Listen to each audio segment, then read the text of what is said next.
There is a quiet settlement near the edge of Oslo. Suburban streets, low apartment buildings, footpaths winding between patches of grass and bare trees. In winter, the light falls softly here, a pale afternoon that seems to stretch without urgency. The sound of distant traffic, a bus pulling away from a stop, a dog barking once, then nothing. The air in these neighborhoods can feel still, as if holding something in place. People pass through, on their way to work, to school, to errands. They carry groceries, they lift children onto bicycles, they nod to neighbors they half recognize.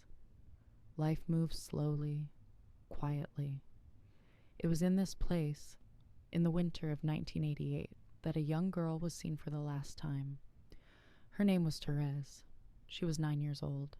She lived with her family in Drammen.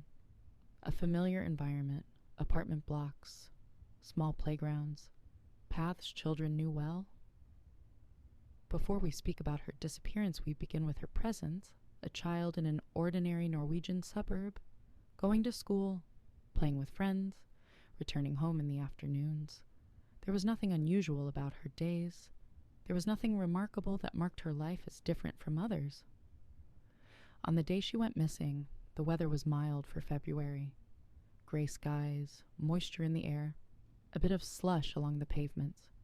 People remember it as a calm day, a day like many others. Therese left her home to go to a nearby kiosk. A short walk, a familiar route. She had done it before. Her movements were ordinary, the sort of movement a child makes in a neighborhood where streets feel known and close and safe. She walked along the path between the apartment buildings, past parked cars, past hedges that were dormant in winter. The kiosk was small, with newspapers displayed by the window and a bell above the door. People came and went there all day. Nothing unusual happened, according to those who were present. But at some point along that short distance between home and kiosk, her presence slipped from what is known to what is unknown. No one could say exactly where. No one could say exactly when. The timeline has been reconstructed many times, carefully, patiently, yet there is a space there, a gap, quiet, unfilled, enduring. When she did not return, her family began to look. They searched nearby buildings, parking lots, playgrounds. They called out her name. Neighbors joined. Later, more people came, but the place held its silence. Over the days that followed, police searched woods, yards, and roadsides. They looked in basements and along railway lines. They questioned residents. They retraced steps. But no clear path appeared. No clear final sighting. Only impressions. Fragments of memory viewed at a distance. There were reports of a red car. Some described seeing Therese near one. Others were unsure. Memory does not always keep perfect shape. It blurs at the edges. It shifts with time. It hesitates. The red car became an object within the story, not an explanation, only a point of interest, something noticed, something possible. No conclusions followed from and with certainty. Weeks passed. Seasons changed. Searches continued for a time, then grew quieter. The community carried on. Children grew older. Buildings were repainted. Grass grew and was cut again and again. Years later, a man in Sweden came forward. He spoke of taking a young girl in Drammen. He described acts and places. He provided details he claimed were true. He had been convicted of other crimes. His statements were examined. Investigators listened. Records were reviewed. Some believed his story. Some did not. There were inconsistencies, moments that aligned, and others that did not. Time makes memory fragile. The mind can create shape where there was once only feeling. The man later changed parts of his explanation. Certainty did not emerge. There were also suggestions of human trafficking, of individuals taken across borders, silent transactions, hidden movement. Some investigators considered this possible. Others found it unlikely. No firm evidence was found to support or dismiss it entirely. Her case remained open, not solved, not concluded, not forgotten either. Objects and documents remain. Photographs of the apartment block, a school portrait showing her face, a police sketch of a red car, files and drawers, notes written in careful handwriting, maps with circles marked in pencil. They are quiet objects.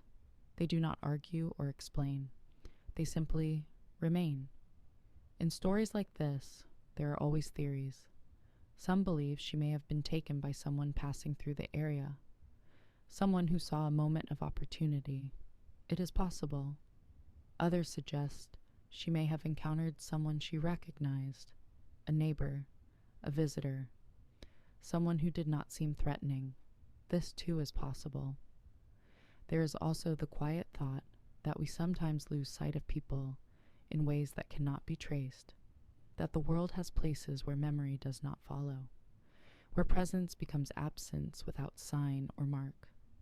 This possibility requires no explanation, only acceptance of uncertainty. The case remained in public conversation over the years. Newspaper articles, documentary segments, interviews with those who remembered her. They spoke slowly. They searched their memories. They tried to find clarity. Clarity did not come. Her family continued to speak her name. They described her as they knew her, as a child who laughed, who played, who had a life that was full, not defined by its end. It is important to understand that we are not to fill the silence with imagined endings. Silence is not something to be solved. It is something to be acknowledged. Today, Fiel looks different in some small ways. Some buildings have been renovated. New families have moved in. Children play in the same courtyards. They run along the same walkways. Red winter jackets and knitted hats. Their voices echo under the balconies. The landscape holds memory in quiet ways. A path where someone once walked. A corner where someone once stood.